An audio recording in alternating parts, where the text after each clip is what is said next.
welcome back everyone to this, our second part of the discussion on imperialism. Just to introduce myself again, I'm CJ Atkins, managing editor of People's World, and I have a research and teaching background in political economy, and I serve on the National Committee of the Communist Party. In part one on Monday night, we explored Lenin's classical analysis of imperialism. But if you happen to miss that session, don't worry. The Education Commission has sent out to those who registered a link to the video to watch it, and it will also go up on YouTube once it's been edited and prepared for everyone. So you can still catch that later on if you missed it.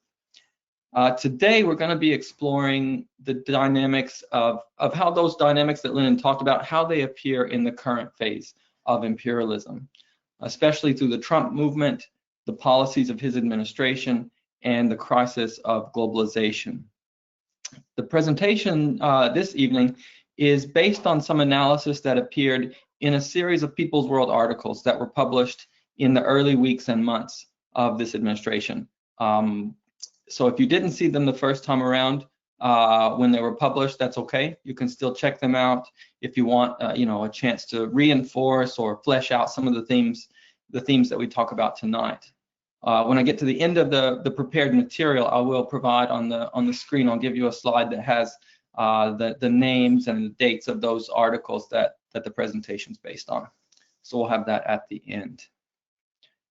Okay, so let's go ahead and get into tonight's material. All right, so these are just a few questions to kind of keep in mind. These are the things we want to answer as we work through the material and look at some of the timelines that we'll be exploring. We're going to be asking, how is Trump reshaping U.S. imperial strategy? How do the dynamics of imperialism today map onto those categories from Lenin that we studied last time? And then we'll be talking about, where do the interests of the working class lie in this current situation? So really just keep those things in mind kind of throughout the process. We're looking for answers to these topics. All right, so recall that Lenin's framework for understanding imperialism that we looked at last time. He described imperialism not as a policy, right, but as a stage of capitalism's development. He said it's a world system that is characterized by monopoly, by the dominance of finance capital, and this constant struggle for redivision in the world. That framework, if we look at it tonight, it's going to allow us to interpret the events that are going on right now, not as accidents of policy, but as rather necessary expressions of capitalist crisis.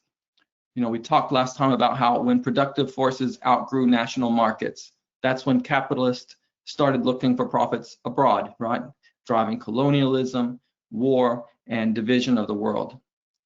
What we're going to see is that this same structure is reappearing. Even if the forms are modern and the key players are different than they were in Lenin's day, a lot of that architecture that he talked about, it still remains.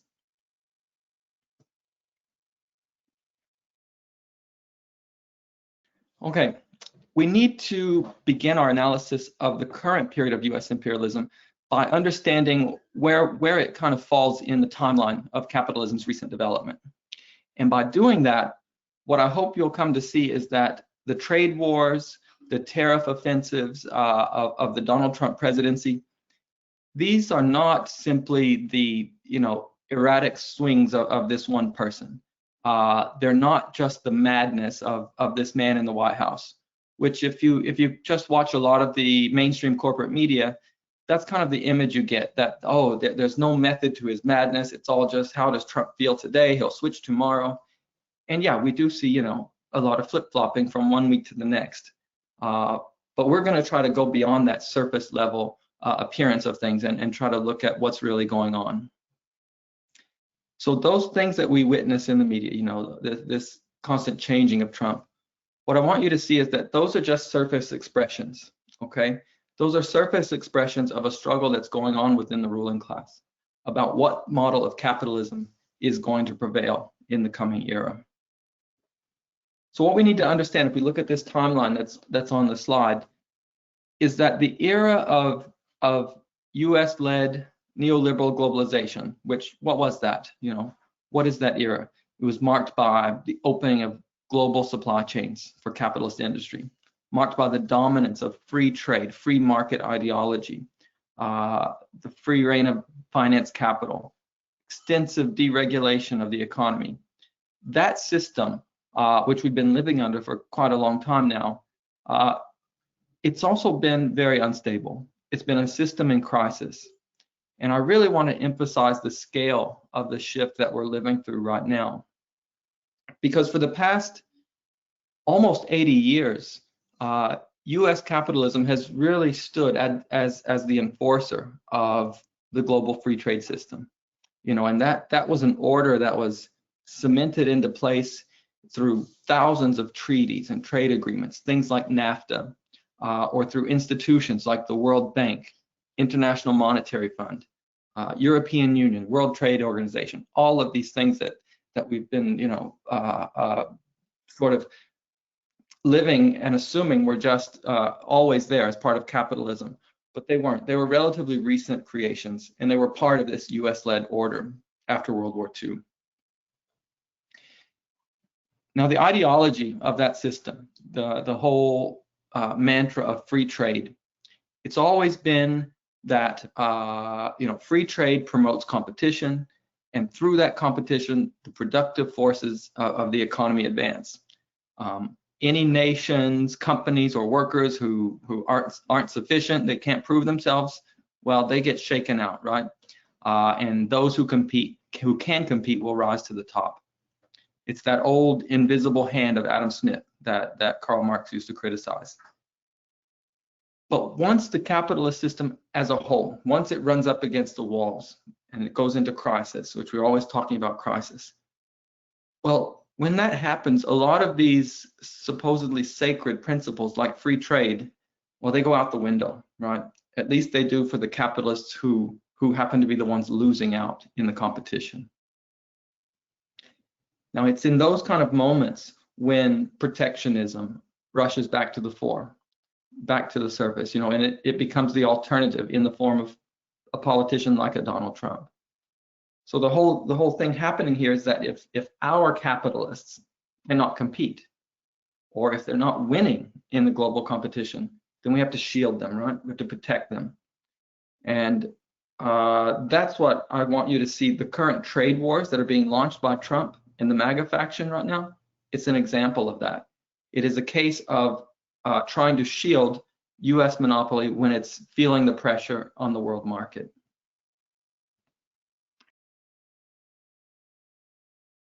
So this current crisis that Trump's tariff wars hopes to resolve, it has its roots in the failure of that neoliberal globalization model that we just talked about.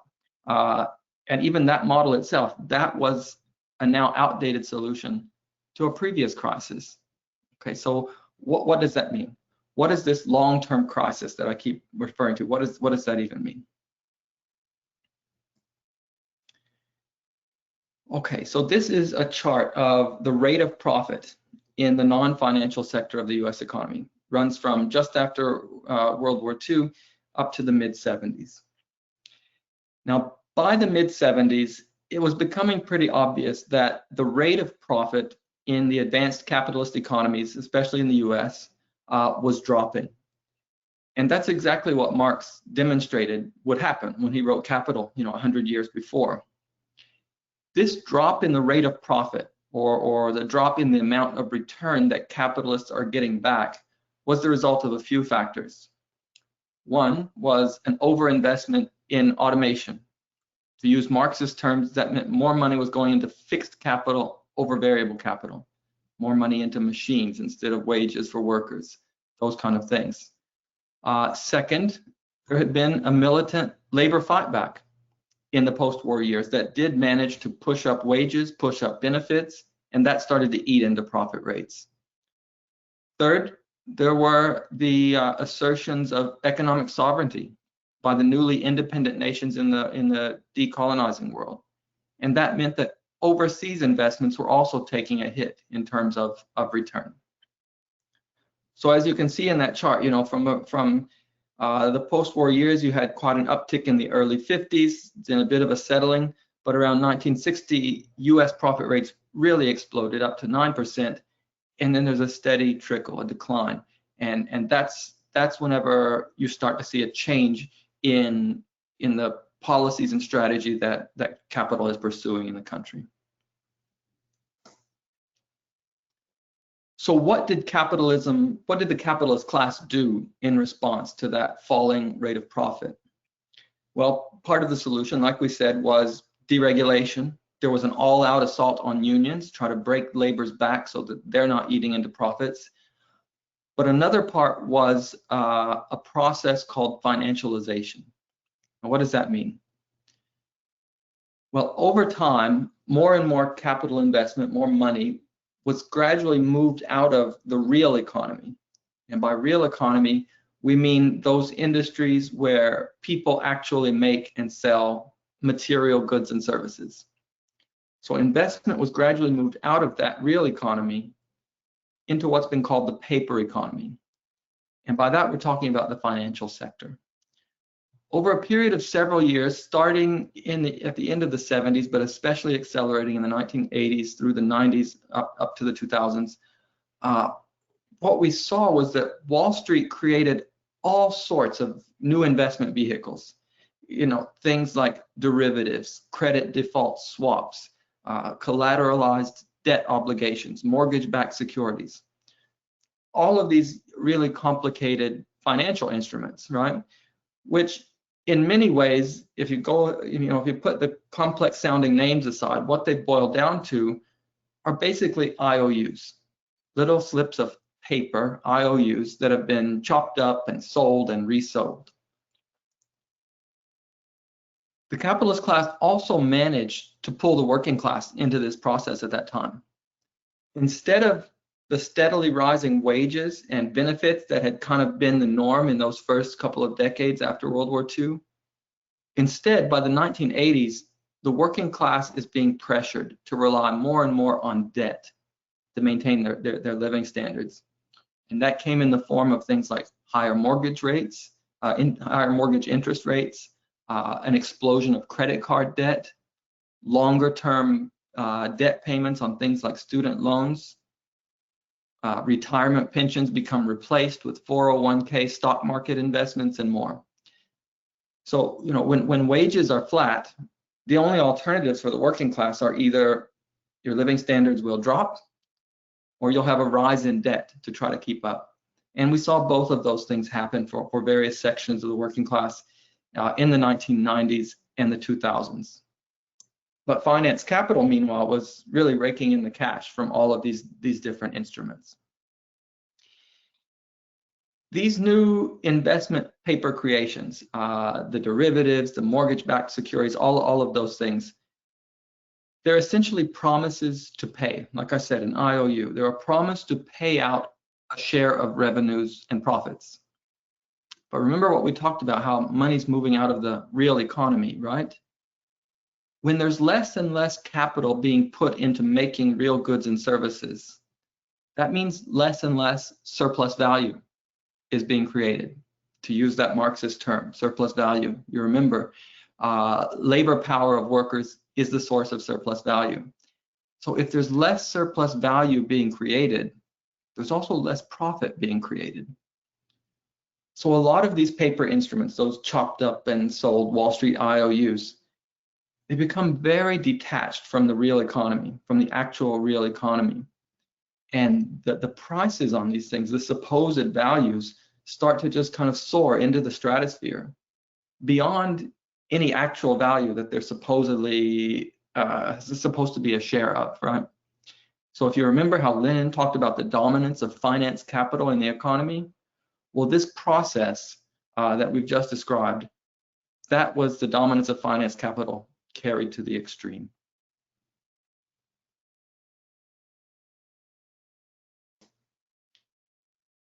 But all of this that we just described, that it's going to be less surplus value, create less profit, all of that was not obvious, not at first.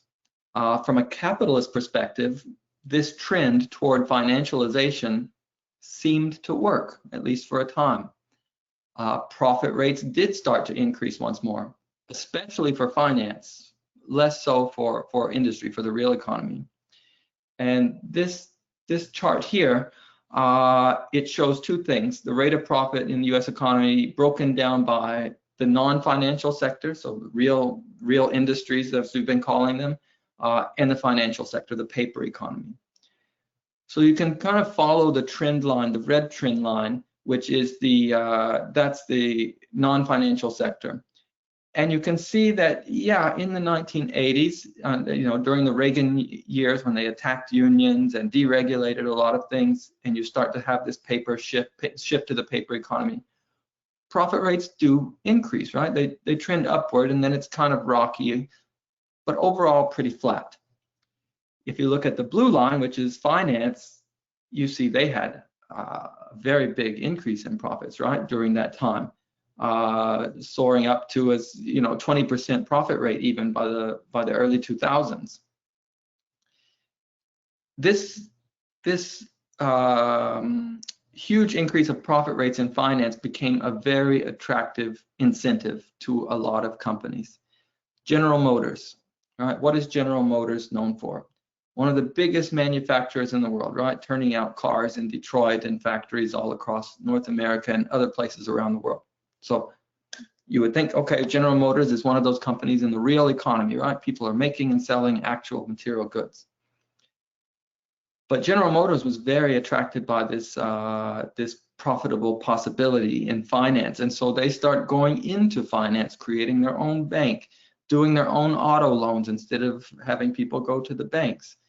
Other auto manufacturers followed this model, and various industries got in on the finance game. But by the year 2003, General Motors, the finance division of that company, was recording profit rates that were 7 times higher than the division that was making cars. So I just make that point to kind of show how gaga a lot of these firms went over the possibilities of how much money they could make in finance versus producing actual goods and services. But the other thing that this frenzy of financial speculation was very good at was inflating bubbles, one after another. And that's what the yellow circles on the chart indicate. These are the downturn moments, right? The US government also was a part of this. It used its fiscal spending policies, its control of the monetary supply, of interest rates. It manipulated all of these factors to try to encourage this activity. Why? Because it wanted to avoid recessions. But it was something that the US government could never quite manage to do. So, you can look at these crisis points, those yellow spots. In the early 1990s, there was a savings and loan crisis. By the turn of the century, it was the dot-com internet investment bubble. Each one of these succeeding crises was deeper and more destructive than the one that came before it. Profit rates declined sharply in those moments. And then in around 2008 to 2010, there was, of course, the housing and subprime mortgage crisis. And as we know, a lot of us will remember living through that one, especially. That's when the bottom kind of fell out of the system. There was a period there where all of that free market mythology and that model of unregulated financial globalization, it brought capitalism to the edge. Suddenly people were talking about, oh, these companies are too big to fail, these banks. But what happened? The system was propped up yet again, right? We had huge bank bailouts, public money going to these private corporations to save them. You had the lowering of interest rates. You had the US Treasury buying the debt of these companies. A lot of them were actually, effectively nationalized, at least for a time period, for a period of time. And so at that moment, everybody was convinced that the state had to intervene to save capitalism from itself. Even George W. Bush, in those last months before he left office and Barack Obama took over, he was the one signing off on a lot of these kind of actions. So capitalism, in that moment, whenever we had the subprime crisis and the Great Recession, capitalism kind of dodged a bullet. But those interventions of the state, all of those bailouts and everything, they still did not initiate a new period of sustained growth. You know, from Bush to Obama to Biden, politicians in both of the mainstream parties, they devoted almost 20 years to trying to save the system from these contradictions. But all they managed to do was kick the can down the road a little longer. And this long-term profitability crisis, which that chart shows, it still hasn't been resolved to this day. Instead, what we ended up with was neoliberalism kind of hobbling along like a zombie. And that brings us to the current moment. So, you know, if we look at Trump on television, and when he's threatening all of these tariffs and, oh, I'm going to annex Canada, 51st state, we're going to take over Greenland, all of these theatrics are intended to project the image of a very powerful and confident US capitalism, right? But what we're going to see is that the reality is these are attempts by one section of the capitalist class, the capitalist ruling class, to escape that crisis that we just outlined. And it's a crisis which they've been, you know, one section has been blaming on another section of the capitalist class. In the media, this kind of plays out as the globalists versus the nationalists. You know, this is the terminology that gets used. So the group that's on the back foot right now, kind of on the losing side of this intra-class struggle among capitalists, are those market fundamentalists, you know, the ones who were part of the old establishment consensus who still hoped they could prop up the neoliberal globalization model. They still said we have to do everything we can to preserve the system of free trade and US-led military alliances. But arrayed against them on the other side has been the Trump crowd and the forces of the MAGA faction in the Republican Party, yes, but in the capitalist class as a whole. And what they are betting on is that the way to get out of this long profit slump is to reconsolidate a form of the imperial bloc strategy, to revive the idea of spheres of influence, very similar to what Lenin wrote about over a century ago in Imperialism, which we studied last week.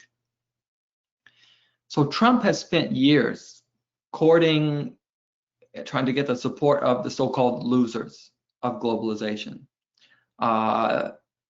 domestically oriented small and medium capital, right, in sectors like services, light manufacturing, regional energy exploration. These were the sectors whose business, whose market interests did not depend as much on international supply chains, on free trade agreements. They were sectors who were looking for a political vehicle to pursue their economic interests.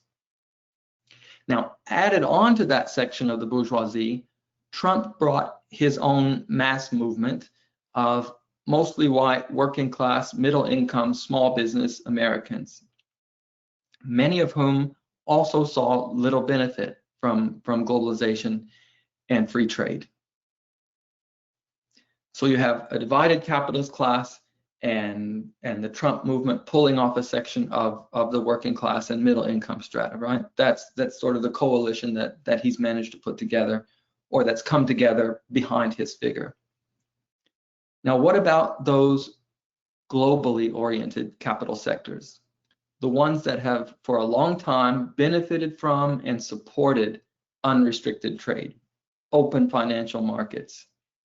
Here we're talking about sectors like the big banks, the advanced technology firms, a lot of transnational manufacturers. Well, we know that, you know, they have always sort of played both of the two ruling class parties to achieve their ends. And the change here is that whereas maybe back in 2016 they were skeptical of Trump or perhaps neutral toward him, what we saw recently in the most recent election was that many of them have started to change their tune as well. The most notable example of this has been the rush of the so-called tech bro billionaires to Trump's side. Figures like Elon Musk, Mark Zuckerberg, Jeff Bezos. You know, a few years ago, whenever it was Clinton versus Trump, for instance, a lot of the sectors that these kind of figures represent, they would have been seen as more likely to back a Democratic candidate or a free trade Republican like a Jeb Bush or something, not the kind of protectionist message of Donald Trump.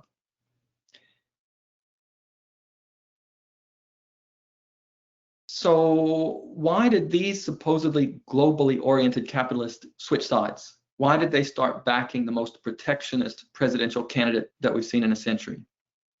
You know, for some of them, maybe it's just about seeing which way the winds are blowing. You want to have influence over whoever's going to be in office. But for others, for a lot of them, it's also a reaction to a changing world economy.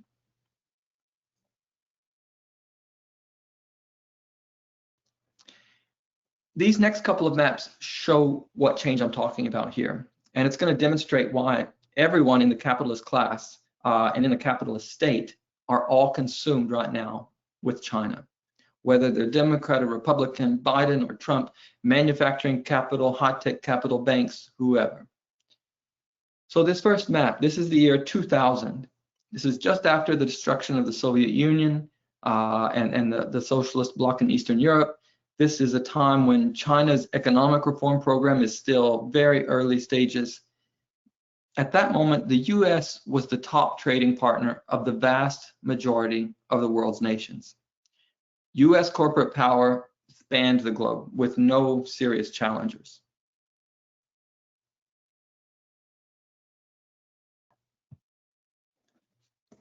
If we fast forward to 2024, as you can see, the map shifts completely.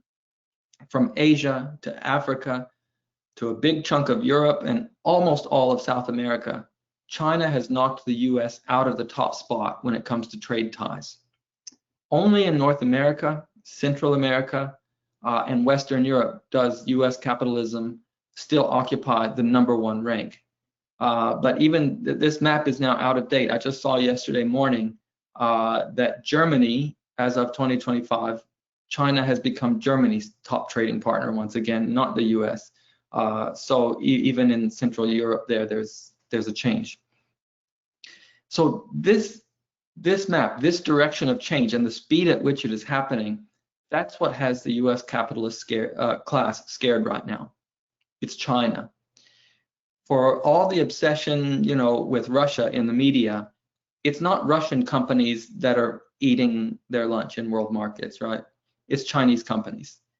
And from electric vehicles to artificial intelligence to robotics, you name it, and Chinese companies are grabbing more and more market share around the world. Some of them are private companies, some of them are state-owned, some of them are hybrid companies. But they're grabbing market share everywhere you look. Elon Musk's Tesla, for instance, we'll use that example. Why is Musk so behind Trump? You know, whenever this is not a sector that you would think would be all about protectionism. Well, Elon Musk, his Tesla electric vehicle company is losing ground to BYD, Build Your Dream. BYD is the top Chinese electric car maker. Now, we never see BYD cars on the streets and highways in North America because of tariff walls. But if you go to almost any other country, you're going to see Chinese electric vehicles predominating in many places. Even in a lot of Western European countries, they're now outselling Tesla. So that's one example. ChatGPT, right? The AI large language model that we all probably have used, it still dominates, but it's being challenged by DeepSeek and some of these other models that are coming online in other places in the world. So those are just a couple of examples to try to show why these high-tech companies and why some of the big banks have been switching sides. They used to be skeptical of Trump, but now they're getting on board with his agenda. Okay, so as we can see now, we've got everybody in the US ruling class wanting to take down China, right? They see that as the long-term target. But there are still strategic differences in how different segments of the capitalist state in the US, how they think that goal of taking on China should be pursued. And there are differences in what role they think a confrontation with Russia, for instance, in Europe should take, and what role they should play in that. So as we start to look at these differences within the capitalist state, the key thing to keep in mind for this analysis, and this is something that the Trump faction recognizes and accepts, it's that old unipolar world where the US could enforce a global order of free trade, military dominance, and these different alliance systems. That world is no longer tenable. It's already dead. That's something that the Trump faction accepts, whereas some sections of the ruling class still do not.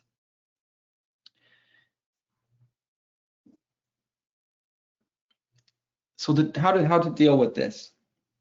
The China challenge. Well, the Trump faction of US capital is proposing and pursuing a new bloc strategy. Carve out a US-oriented sphere. And that means pressuring longtime US allies to tighten their trade with America even more and to distance themselves from China. If this is the strategy that's being pursued, then a lot of things that look sort of bizarre start to make sense. Threats about annexation against Canada, the US's closest trading partner on the planet. The pressure on Panama and a lot of Latin American countries. These are places that are already tied to the US, right? But the strategy here is to lock them in even tighter. You see the same thing playing out with this buddying up to the right-wing president of Argentina that's going on right now. The pressure that's being put on Venezuela, on Brazil, on Colombia. All of these are about locking in US control of North and South America when it comes to economic trade and relations. It's being done through tariff walls, through technology export bans, and things like that. Another part of this effort to build this US bloc or consolidate this US bloc is to try to pull Russia away from China. It's the other major world power, right, economically, militarily. And Russia stands as a place where China would have access to natural resources, to markets, and of course, a military alliance. Next, you want to start picking off China's neighbors, like Japan, which just had a far-right, ultra-conservative politician become their prime minister 2 days ago. It's going to be another big Trump ally in the Asia-Pacific region. The same in the Philippines and some of these other Southeast Asian states where they think they can make inroads and start picking off Chinese trade partners. So overall, it's about focusing on China as the principal competitor for the foreseeable future.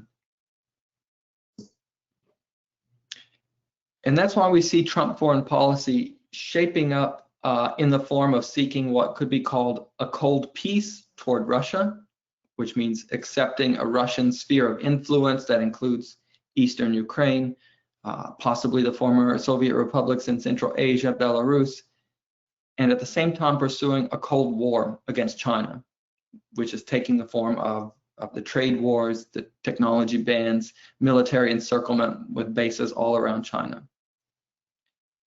So when we put it in this framework, we start to see that, as we said, this administration is not as chaotic necessarily as it sometimes seems when it comes to foreign policy. You know, Trump as an individual is often reckless and unpredictable, but the moves that are being made are pretty coherent in class and strategic terms. U.S. monopoly capital, feeling a threat from China, which it sees as a rival, is seeking to restructure the world so that it can maintain its dominant position under these changing conditions. So we talked we talked about the supposed China threat, but let's just take a look at the Russia piece of this puzzle for a moment, because you can't talk about U.S. imperialism right now without also talking about what's happening in Europe, right? Trump's shift of U.S. imperialism toward this thawing of relations with Russia.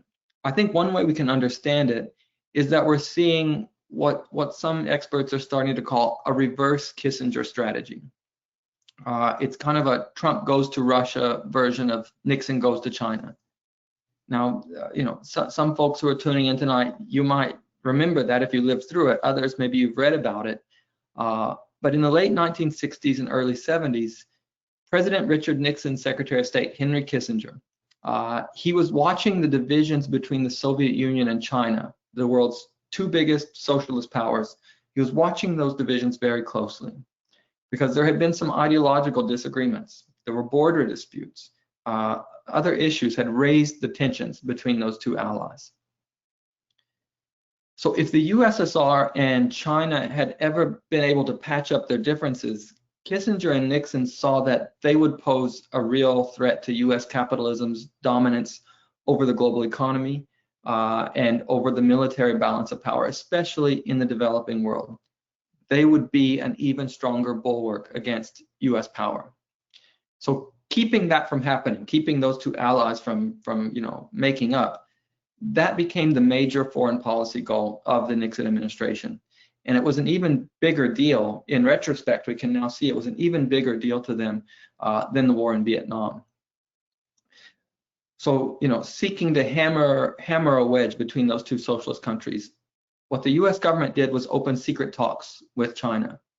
There were these behind-the-scenes negotiations that resulted in Nixon going to visit Mao. The US switched its diplomatic recognition from Taiwan to the mainland, accepted the one China principle. The two countries started cooperating in various third world military misadventures, and eventually they opened the way to massively increase trade by the 1980s.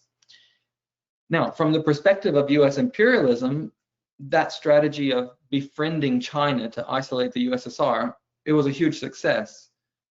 For China, of course, it was a chance for economic development and to gain investment. But what it resulted in was that Sino-Soviet ties, China-USSR ties, weakened even further in that period. And for US imperialism, that meant they no longer needed to focus on containing China, right? The US military machine, the US economic aggression campaign could focus more of its effort on its main target, which was the Soviet Union. Now today, over 50 years later, I think we're seeing the Trump administration sort of doing a rerun of that operation. This time making overtures to Russia with the goal of pulling it away from China, which, as we said, everyone in the capitalist class knows is the real competitor here to US monopoly dominance. This is a very sharp break from the Washington foreign policy establishment that has spent years trying to weaken Russia militarily and economically. And they did that via several means, the eastward expansion of NATO, fomenting color revolutions in countries on the Russian border, support for the provocative and costly war in Ukraine, punitive sanctions, all of this. For a lot of the capitalist class in the foreign policy establishment, they thought this was the way that we will cripple China's biggest potential ally. It was sort of like they were still suffering from kind of a Cold War 1.0 hangover. And it's this group which continued to direct foreign policy during the Biden years. They saw the further extension of US power in Europe as sort of a milestone, a step along the path toward dealing with China eventually. But the Trump administration and the far right section of capital that backs him, they're opting for this Kissinger approach. Unlike the older foreign policy establishment, they don't see Russia as a real economic or security threat to either US power or to Western Europe. They want to focus on China, and they want to do it right now, not later on. So if they can take confrontation with Russia off the table, then in that view, that will relieve US imperialism of a very expensive distraction, the distraction that keeps them from focusing on China. So again, as we said, this faction already accepts that a multipolar world is a reality. US imperial policy, they think, needs to catch up to that fact. So, we're seeing this even play out in the news this week with all these talks of a summit in Hungary, Trump meeting Putin, what will happen, what won't happen. Again, I ask you, don't focus on the day-to-day back and forth that happens. Look for the trend line of development. And I would say that what we're probably seeing, because we know Trump wants to weaken China's tie to Russia, if throwing Ukraine under the bus, for instance, gets a deal with Putin that achieves that task, then I think they'll be willing to take it. But we'll see how it plays out. The last thing to keep in mind is that, Russia doesn't need to become a US ally. That's not what this is about. Trump doesn't have to be seen as Putin's puppet either for his actions to make sense. And that's kind of an oversimplification that we hear so much, especially from more liberally aligned news outlets. The goal is simply making sure that Russia and China don't get any closer than they already are. That's the task. Now, these phrases that we've been using, a cold peace with Russia, cold war with China, these are not just things that I've made up. While it sometimes seems like the Trump administration is rolling out these changes to US imperialism's orientation in a very sudden or unplanned fashion, the outlines of what the administration is doing were actually put down on paper several years ago already. Back in 2017, there were two right-wing foreign policy analysts, Daniel Quinn Mills at Harvard Business School and Stephen Rosefield at UNC. They sort of distilled all of the MAGA group's thinking on world affairs into a very succinct set of policy prescriptions. We don't even have to be conspiratorial to look back at what they wrote then in 2017 and conclude that it looks a lot like a blueprint for what's happening right now. Their book was called The Trump Phenomenon and the Future of US Foreign Policy. And in it, they basically laid out an agenda for the incoming President Trump, right? This was his first term when he took office, an agenda that they thought should be pursued for this fast changing world. You can kind of think of it as the foreign policy equivalent of Project 2025. What Project 2025 did for domestic policy, this book does in a lot of ways for foreign affairs. So what does it prescribe? First, seek a cold peace with Russia, and that meant terminating NATO expansion along Russia's borders, accept a Russian sphere of influence in the former Soviet states, and do whatever you can to entice Russia away from China. Second, they called it to contain China, and essentially what this implied when you read through their book is that we have to initiate a Cold War against the world's biggest socialist country.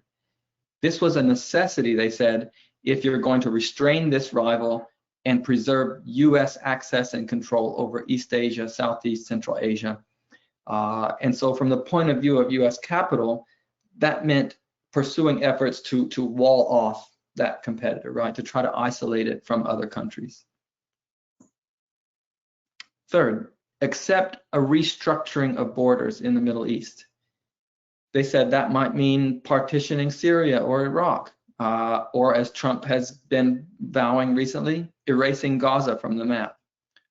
All of it is to be done with an eye toward limiting Iran and strengthening the allies of US imperialism like Israel and some of the Gulf state monarchies to ensure control over the resources, energy resources in that region, and the strategic navigation routes is a big part of it.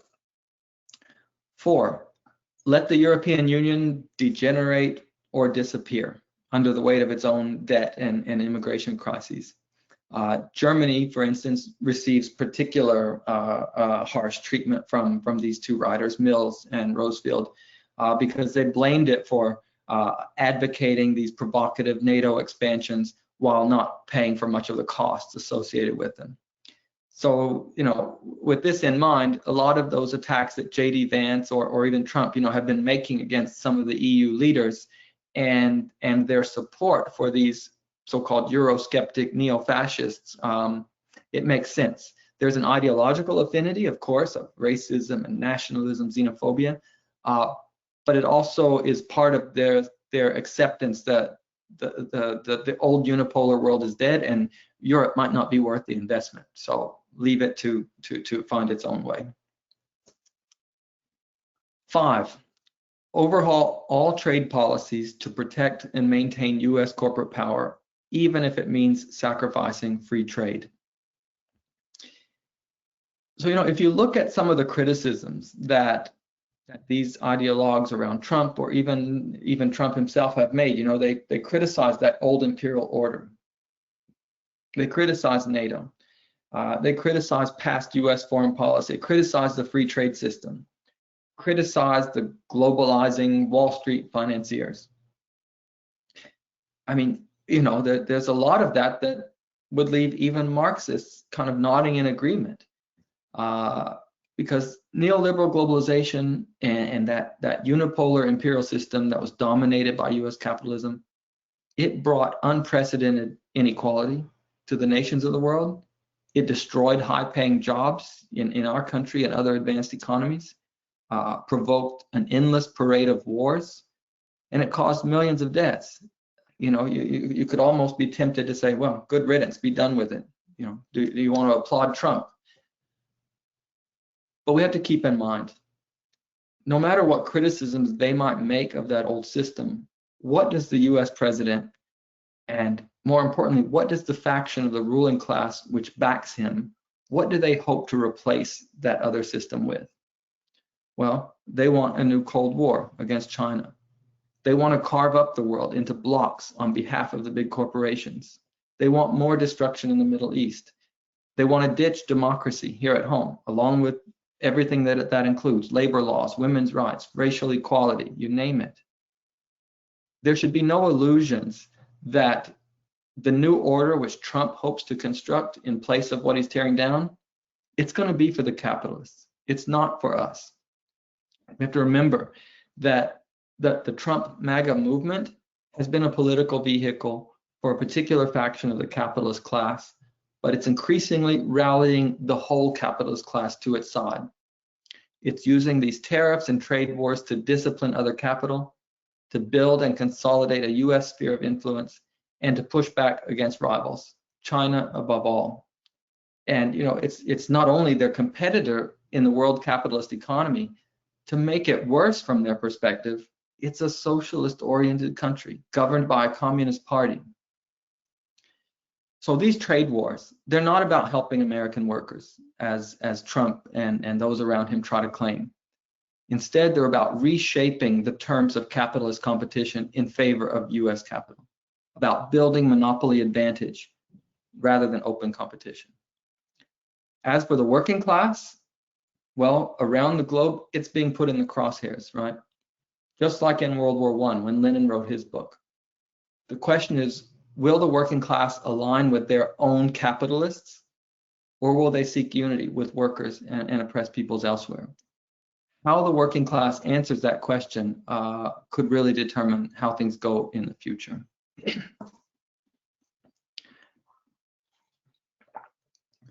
So let's look at what are some of the echoes of Lenin's imperialism to kind of wrap us up here, or rather looking at Trump's reorientation of imperialism in Lenin's framework. First off, imperialism as a stage of capitalist crisis. Well, in his book, Imperialism, Lenin had argued that monopoly and finance capital, when they rise to the fore, it's a signal of a decaying phase of capitalism, when competition is giving way to really parasitic domination and crisis is becoming an almost chronic state.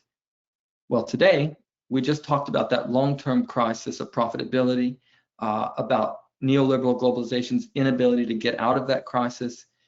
And now the beginnings of a shift away from that model, it's a turning point where we see that globalized finance capitalism can no longer sustain profits through that system of open trade, free markets, and they're looking for ways to stabilize these stagnant and unpredictable profit rates.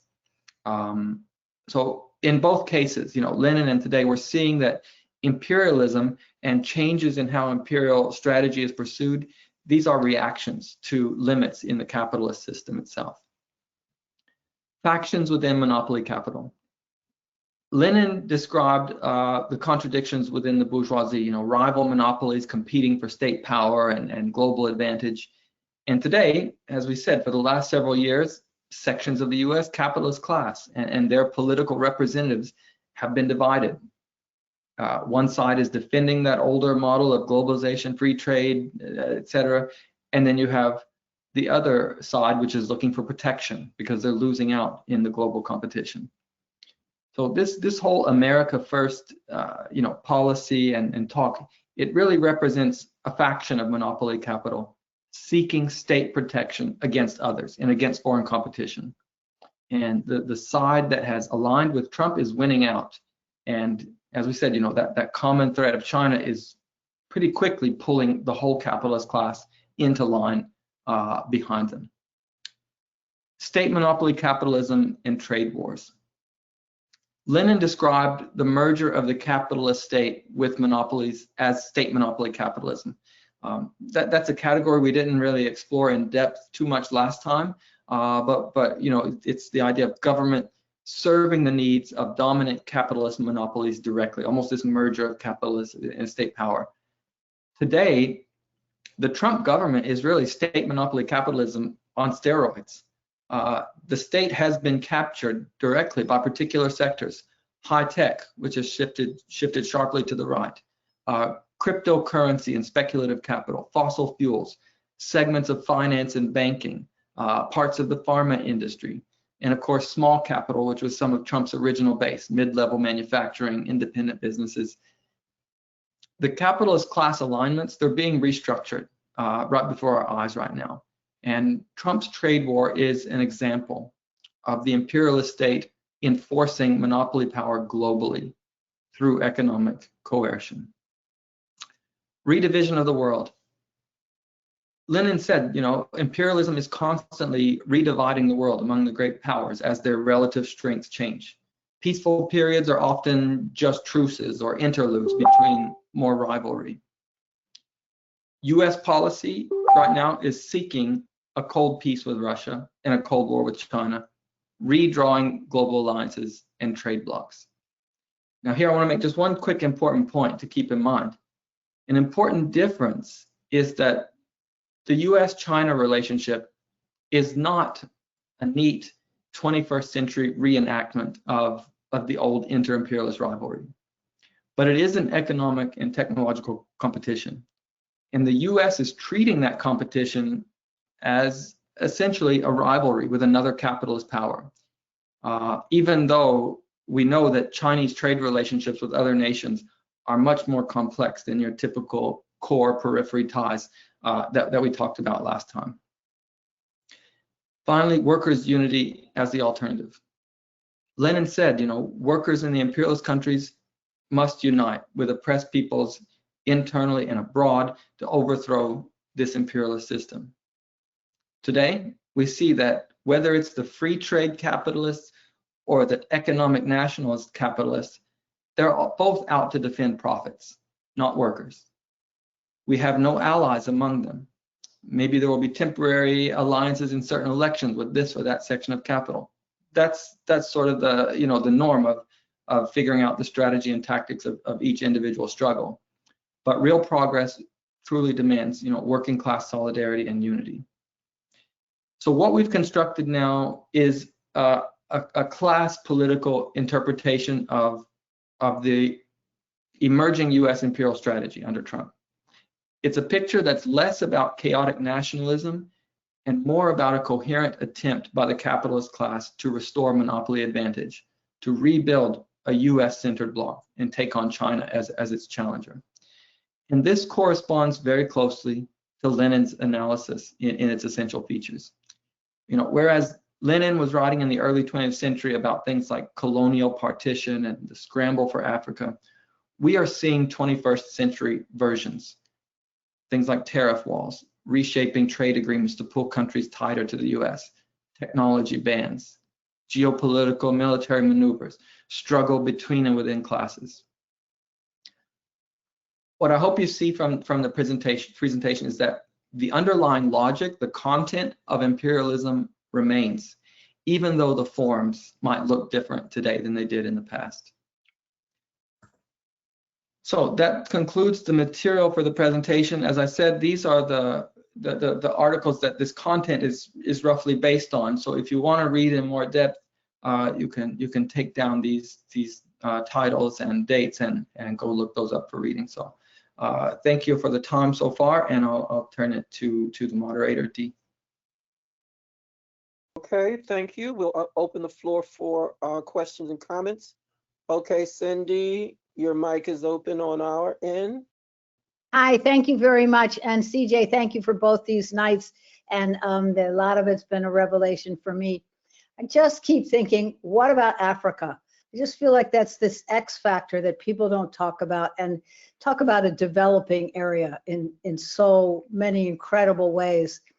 And the combination of a vibrant culture that supports itself with a political acumen that's just, you know, blossoming. I just feel like I wish you could talk a little bit about that. Thank you. We'll take a few more comments and questions before we turn the mic back over to CJ. Daniel. Hello. Thank you, CJ. I also have really enjoyed the 2 classes. I guess I was wondering, especially in light of some of the things you referenced with this sort of, you know, turn in many ways to doubling down on Latin America as a kind of like U.S. imperial response to the changing world.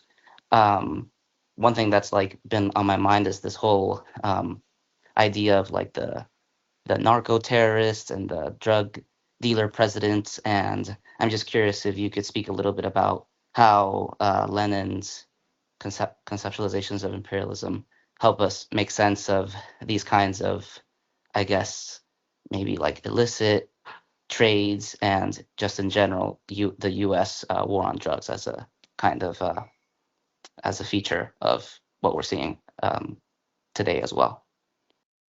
Okay, thank you. One more before we turn the mic back over to CJ. Okay, Sandy, your mic is open on our end. There you are.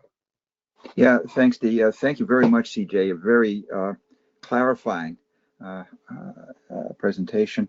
I just wonder about the forces that are throwing monkey wrenches into this process. You know, from BRICS to the Shanghai Cooperation Organization to the South American and Caribbean alliances, economic alliances that are tripping up this process, especially now as we're apparently on the brink of an invasion of Venezuela and so forth. Thanks. Okay, CJ, you have the floor. We will, just before, we will be do at least one more round of comments and questions. CJ, you have the floor. Okay, thanks for those questions so far. Cindy was asking, you know, what about Africa in all of this? And she's very right to point out, like, if you want to talk about a developing area of the world, Africa is the place to talk about.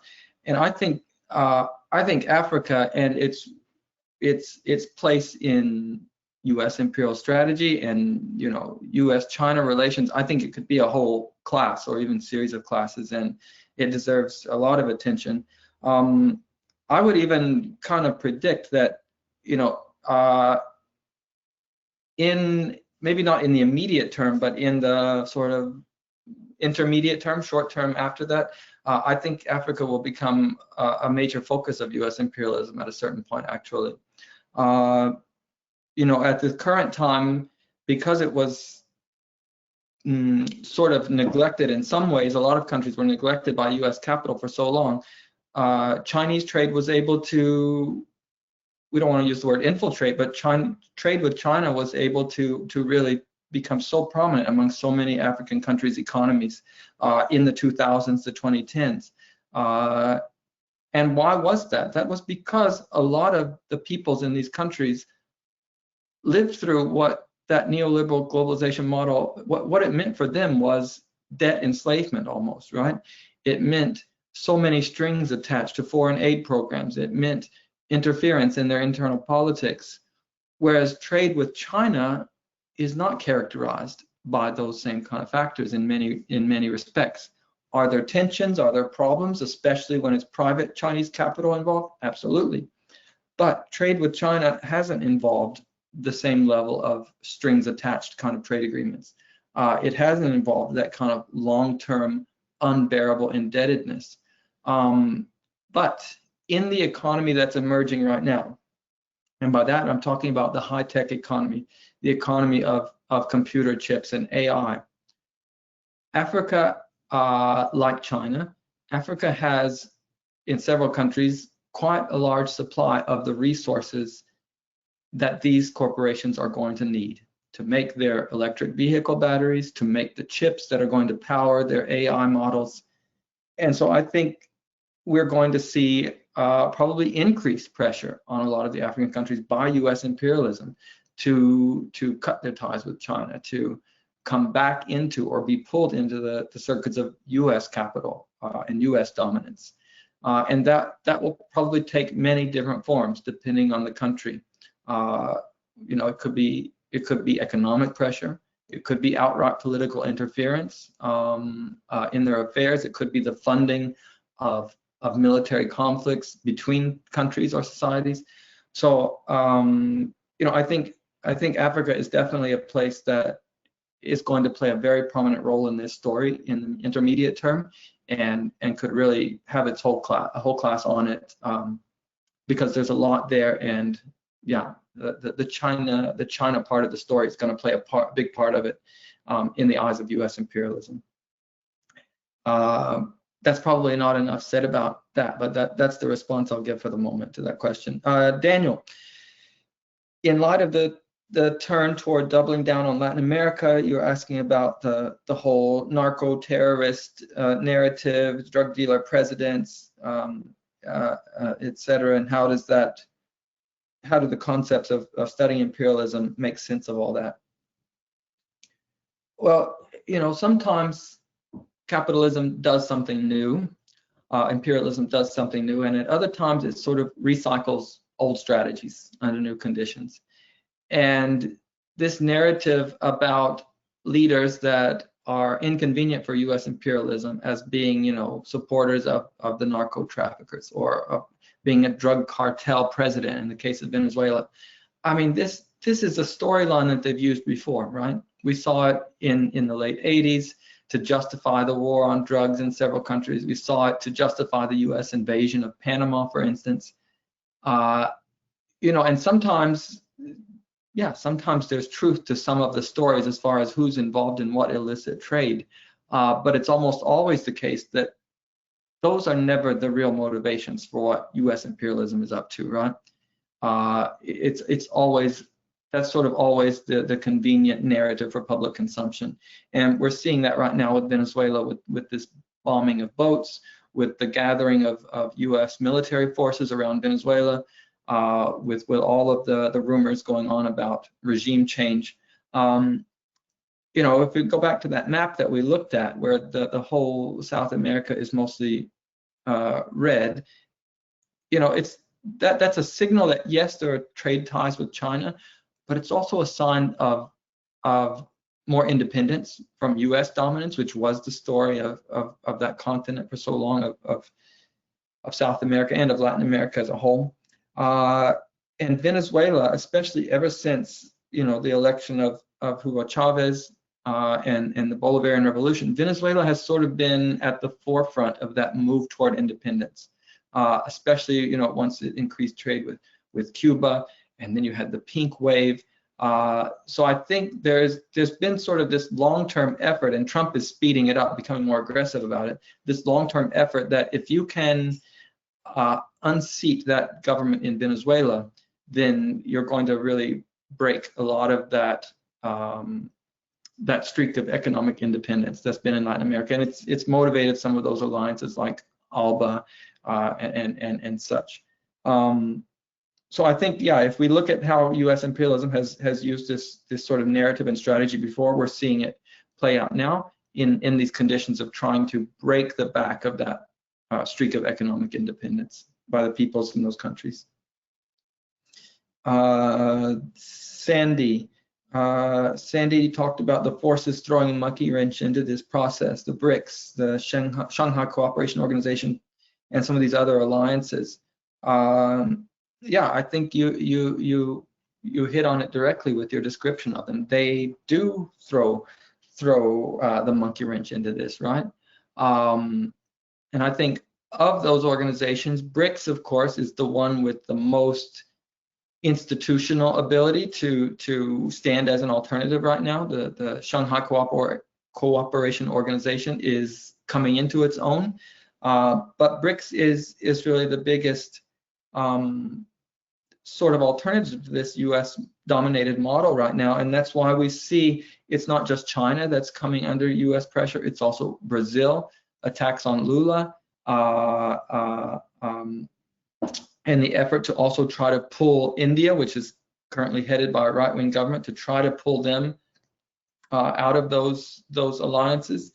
So, you know, we can observe what role those organizations are playing, but then we also, you know, we have to be realists at a certain point and step back and say, well, what level of economic heft do they have at this moment? And then the other unfortunate thing is that U.S. military power always stands as sort of a trump card against that, how far that alternative can go. But I think just like in the case of Venezuela, we're going to see a lot more direct efforts by U.S. imperialism to try to subvert the individual states which play leading roles in a lot of those organizations. Brazil would be one I would definitely say we have to watch. South Africa also, that kind of connects the thing that Cindy was talking about. You know, we've seen so many attacks on South Africa and the political leadership in that country by the Trump administration. So there are also efforts to undermine that country, which plays a prominent role both on the African continent and within the BRICS alliance. So that's what I have for the moment. Maybe others have comments that would help bolster those responses. Okay, thank you, CJ. We'll take one more round of questions and comments. Kanya, we're opening your mic on our end. Yes, excellent presentation, just like last week. Thank you, CJ. I have two related questions. One has to deal with the ruling class regarding the monopoly capital. There was a time I remember when the party made a distinction that of what it described as extreme right wing part of the ruling class. The implication, of course, was that the ruling class was not homogeneous, and therefore we have to make that distinctions, and that will also affect our approach. How can we update that kind of thinking or understanding to the present circumstance in terms of that distinction? I hope I'm being clear. I don't want to take much time, but there was a time when there was an idea of extreme right wing versus that, and that we can draw some conclusions from that. The other part you mentioned was about state capture, and I'm glad that you referred to South Africa, and that basically the question of Africa deserves a separate presentation completely. There has been, of course, severe setbacks in South Africa. And when you said that in the United States there has been complete state capture, and of course now there have been certain, the same process in South Africa of a state capture, which has led to big problems within the coalition, within the alliance in which the Communist Party shares power. if you can comment briefly on that, I know it's a lot. That will be fine. Thank you very much. Sorry for taking so much. Thank you, Kanya. Benjamin? Hello. Thank you, CJ. It's a really excellent presentation. So everyone's asked about how every other continent fits into this, so I'll bring up Europe. It seems like within the European Union, it seems like the old neoliberal globalists, still have the majority of power there, with a few far-right exceptions, such as Viktor Orban in Hungary. But it seems Europe is trying to pursue this sort of older strategy of trying to fight both Russia and China. So I think, we've seen that European leaders tend to be more hawkish on Russia, sending more weapons to Ukraine. They've been very aggressively trying to get Moldova and Georgia into the European Union. But we've also seen that they're not just ignoring China, they're kind of fighting China as well. For example, just a few days ago, the Netherlands basically seized a Chinese chip-making company, Nexperia, which obviously antagonized China quite a bit, and they've had countermeasures implemented. So it seems like Europe is trying to pursue its sort of own policy that doesn't really align with the United States. And I was wondering sort of how the United States, and the Trump administration plans to sort of bring Europe in line with their own vision. So I know that's kind of a big question, but I was just wondering if you had any thoughts on that. Thank you. Thank you, Benjamin. And we'll look to see if there are any other questions. Henry? Thank you, Dee. Thank you, CJ, for another excellent discussion presentation. So my question is in three parts, but it all has to do with producing goods that people need. The US wants to restrict China's trade with, for example, Latin America. But what products does the US produce to replace what China provides the countries in Latin America or anywhere else? What products do we produce? And what ability does the US have to return to being a manufacturing center to counter China's manufacturing lead, especially when finance capital is such a powerful magnet for capital? And finally, the giant military budget throws huge resources away from manufacturing for people's needs, and it's another magnet. So it comes back to what can the US do in terms of actually supplanting China's manufacturing and tradability? Thank you, Henry. Okay, Michael, if you could introduce your question very quickly. Hello? Yes, thank you. Yes. Quick questions. China must know what we're doing. What are they doing to counter it? What direction or worsening direction will we in the working class find ourselves in if this process goes on? And what's our role? What are the roles of radicals, communists? How do we help counter this? Thank you. Great talk, by the way. Thank you. Let me take one more, complete the list. All right, that's it, CJ. And if you could respond to those questions and any summary remarks you'd like to provide, thank you. Okay, some very good and diverse set of questions. A lot of them that go beyond, my area of knowledge, but I'll at least try to give some thoughts on some of this. Kanya asked two questions. The first about, there was a time when the party was distinguishing between the extreme right-wing section of the ruling class and how that pointed out, that shows that the ruling class is not homogeneous, and how does it affect our strategy? I don't think that anything that was presented this evening would necessarily challenge that idea. It is still about the fact that the capitalist class does have struggle within and among its own sections, its own factions.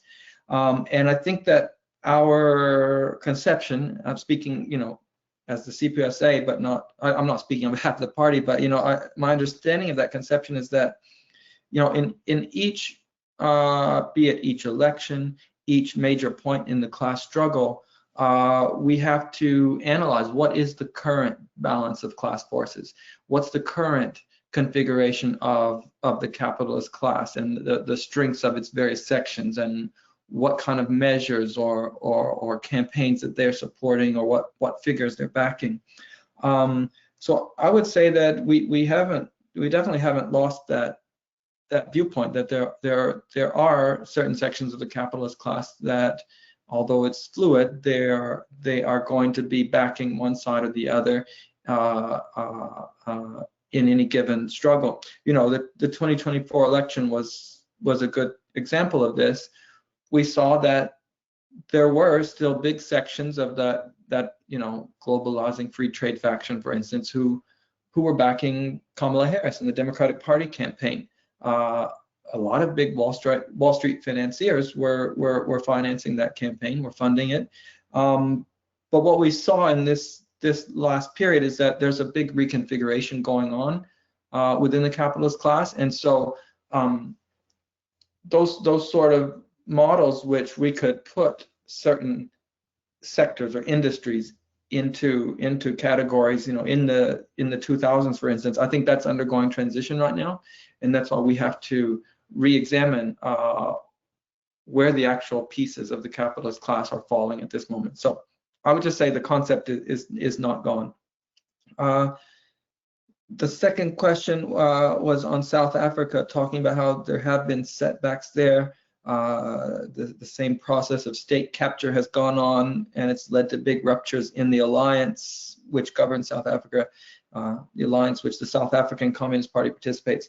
I won't pretend to be an expert on those questions inside of South Africa, and I don't want to comment too much, on what strategies some of our sister parties like the SACP may find necessary, be it in terms of elections or their disagreements with the African National Congress, etc. It's a very complex situation, and I think the comrades there are probably doing some of the same kind of analysis of analyzing their ruling class, the capitalist class, and its relations or adversarial positions toward the state or within it. So again, I think I don't know enough to give a really detailed answer on that, and I apologize for that. Benjamin asked about how within the European Union, it seems like the neoliberal globalists still have the overwhelming power, with exceptions like Viktor Orban and some of these other neo-fascist movements. And I think you're right. They are still pursuing the strategy which was also U.S. imperialism strategy up until the recent point, which was to pursue confrontation with both Russia and China, with, I think, Russia being the sort of immediate adversary and China the bigger, longer-term one. Yes, I think overall the political leadership in the EU is still pursuing that strategy, and they're trying to find ways to placate Trump, and I would say they're also in kind of a wait-and-see pattern, hoping that this Trump phenomenon will blow over. In 3 years' time, we'll have another U.S. president who goes back to the old model that the European ruling class could rely on for the last 60 years plus. But the U.S., even if it's true that the Trump administration and that faction of capital are kind of saying, well, we're not going to focus on Europe as much, they're not going to just leave it to do its own thing either, right? There's the obvious effort to try to push Trump allied politicians within the EU and to interfere in elections. When Vice President J.D. Vance went to Germany, he didn't meet with the chancellor first. Instead, he met with Alice Weidel, who is the head of the neo-Nazi Alternative for Germany party. So there are going to be these efforts to still try to poke and prod and shift Europe in the direction that U.S. imperial policy wants to pursue. they would still like very much to make Europe a part of that bloc that they're trying to assemble and reconsolidate. But you're right. I think the European ruling class is still largely pursuing that other strategy because their economies are already so tied up in that globalization model, and they, despite being a huge market, they're sort of behind the game when it comes to the new technologies of the new economy, AI, and a lot of these things. They're not as advanced as the U.S. economy or the Chinese economy. So I think they're going to be under pressure to try to placate Trump even more. Henry's question, 3 parts. U.S. wants to restrict trade with Latin America, but what products does the U.S. offer to them to replace that trade with China? What power does the U.S. have to return to manufacturing leadership? And then the military budget is so big. And then Michael's question about China knows what we're doing and what the U.S. is doing, and what are they doing to respond? Well, I think we can link these two things. An ongoing line in our story has been that each thing the U.S. ruling class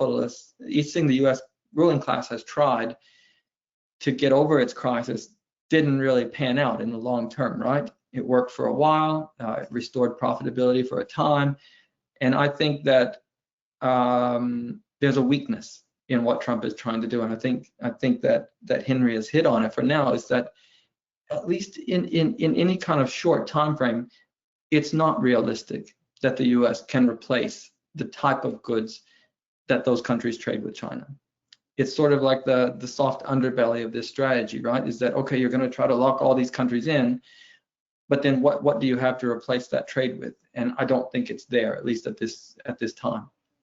That doesn't mean that U.S. imperialism won't still try to, force those countries into new forms of economic subservience and download the cost of U.S. imperial strategy onto their people in the form of, higher poverty rates, less economic opportunity, fewer goods being traded, etc. So that's a possible outcome. And the reason I said I think that's linked to what Michael talked about is that the political leadership in the Communist Party of China, in the government of China, I think they see a lot of those same weaknesses in what the U.S. is trying to do. They're very well aware of what's being done to try to pin them in, right? But I think they are going to rely on a model of international relations, of international trade that appeals to those countries' self-interest also, right? China is always saying that our trade relations are based on equality, on mutual benefit, on non-interference. I think the Chinese leadership is betting that model is going to appeal to a lot of people around the world, a lot of governments around the world, and they're going to see that there are benefits to that relationship versus one of subservience to the U.S. But the U.S. has, a couple of trump cards, perhaps, in some of that is that the U.S. consumer market is very large, and for some companies and countries, having access to that could outweigh whatever benefits you might get from trade with China. And of course, there's always the military and political interference factor. U.S. has still unmatched power to be able to interfere in other countries' affairs. So I think those are the things that we'll see as far as what China will do and what the U.S. will do. So yeah, my last thing I guess I would kind of wrap up with as a concluding thought would be a takeoff from that point, is that even though this is the new turn in U.S. imperial strategy, this is what the Trump administration, what the forces allied to it are pursuing, and will continue to pursue even when he's not on the scene anymore, I think, at least for a while. This may be the model for a time period, but it's also not outside the realm of possibility that globalist sort of trend, the free market crowd, they're not gone. The free trade crowd could still come back in another election, perhaps, or if capitalists, a big chunk of them realize that, hey, this is not working out for us, there will be pressure to switch strategies again. So I just want you to take away that it's a very unstable situation, right? It's a moment of change. It's not yet clear which direction things will shake out. What we've outlined here tonight is the trend it's moving at this moment, and it's based on an analysis of the fundamental problems with the neoliberal model as it existed. But as we saw at several points, you know, the capitalist state is perfectly willing to intervene to prop up that model if there's the political support in the ruling class to do it. So a period of instability, and it's our job as Marxists to watch what happens, and as working class activists to try to, you know, bring what insight we can to how this system is functioning, so that the trade union movement, the democratic and people's movements can adjust their strategies in line with it. So those are my thoughts for the evening. Again, I just want to say thank you for everyone who came to this class or came to both classes. Hope you found them useful, and I appreciate the opportunity. Thank you, CJ. We will look for moments in the future where we can hear from you again, maybe updating us on this topic as things move in whatever direction. Thank you, everyone, for participating tonight. If there are others who have a deep familiarity, or let me put it specifically, a Marxist familiarity with developments in any aspect, send us an email, dee@cpusa.org, and we'll see what we can do in terms of inviting you to share your thinking with us. Again, thank you, everyone, for your participation, and we hope to see you Sunday at 12 noon Eastern for our next class on housing and the environment. So thank you again, CJ. Good night, everyone. Good night.